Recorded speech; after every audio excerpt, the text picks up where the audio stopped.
حدیث نمبر 2843۔ حضرت قتادہ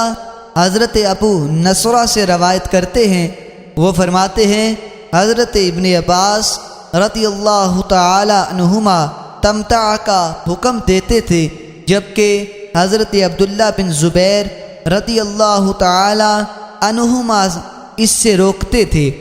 فرماتے ہیں میں نے یہ بات حضرت جابر بن عبداللہ رضی اللہ تعالی عنہ سے کی تو انہوں نے فرمایا یہ حدیث تو میرے ہاتھوں میں ہے، ہم نے رسول اللہ صلی اللہ علیہ وسلم کے ہمراہ عمرہ کیا، پھر جب عمر فاروق رضی اللہ تعالی عنہ کا دور حکومت آیا تو انہوں نے فرمایا اللہ تعالیٰ اپنے رسول صلی اللہ علیہ وسلم کے لیے جس چیز کو